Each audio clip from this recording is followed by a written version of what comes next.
Today, we will talk about SHX and primarily its integration with the XRPL, the ACH payment network, and the Interledger Protocol or ILP.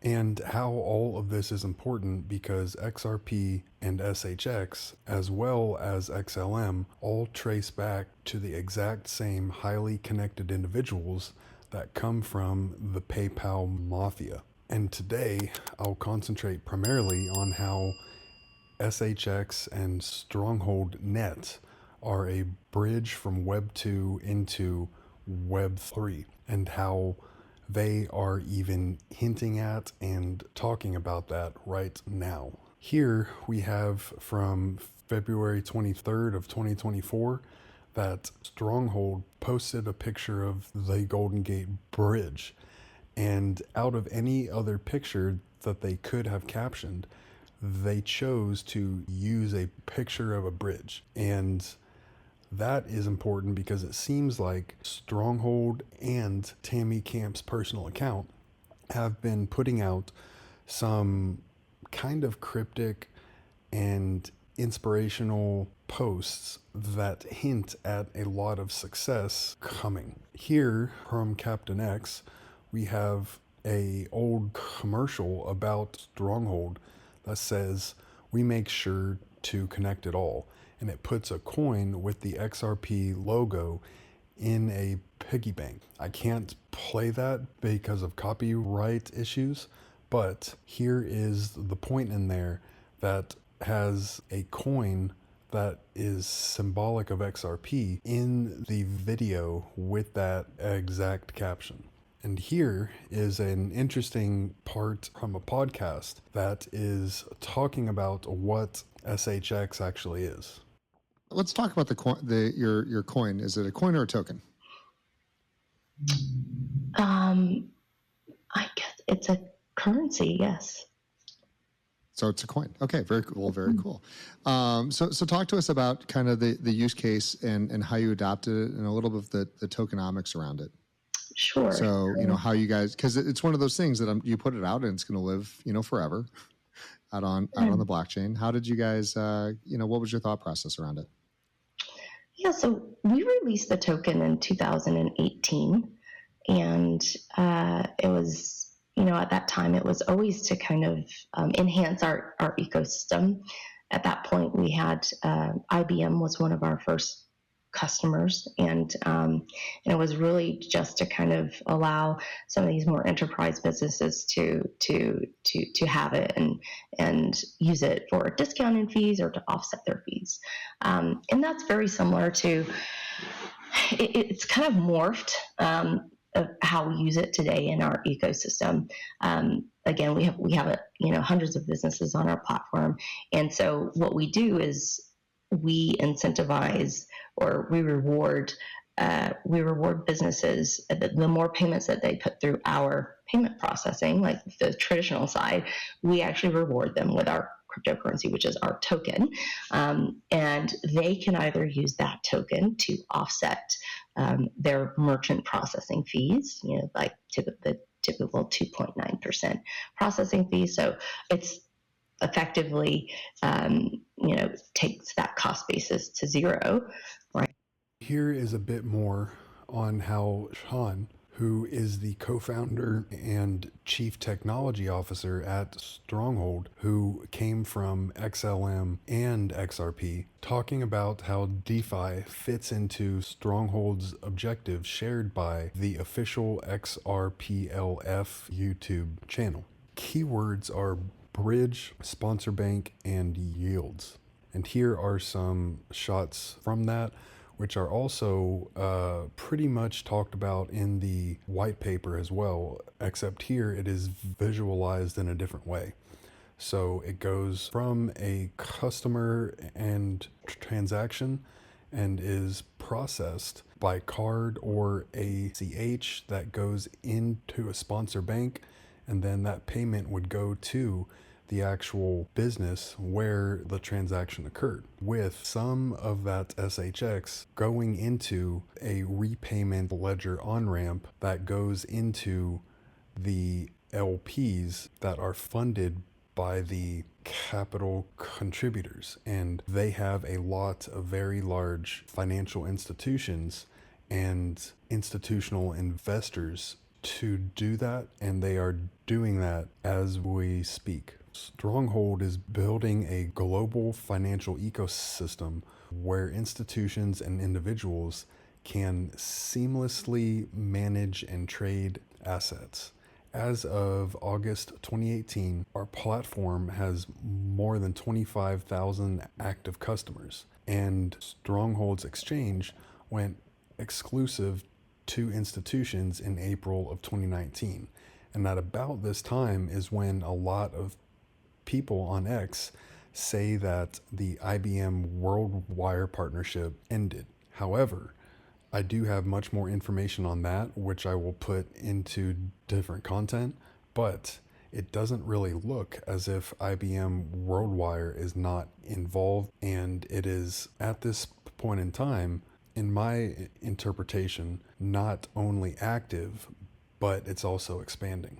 Here is a couple of clips from that information here, and it calls it out as an on-off ramp for can't say STs, and I will call that XLM. Here is an interesting example of that. I did reach out to SHX Guru and I talked to him a little about it, and it caught my eye because it appears as if it's a platform for institutional investment, and it has a ton of countries out there, which would go very well in line with SHX and Stronghold Net, enabling SHX to be a bridge currency in combination with the institutional end of things that comes out of Stronghold USD.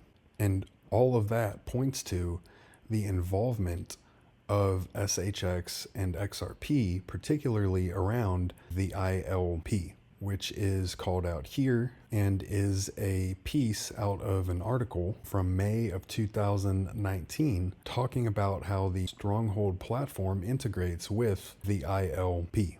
And if we go back to our XRP map put together by the XX account, the ILP is a piece of Ripple that does not get a lot of attention because there's just not a lot of information on it out there.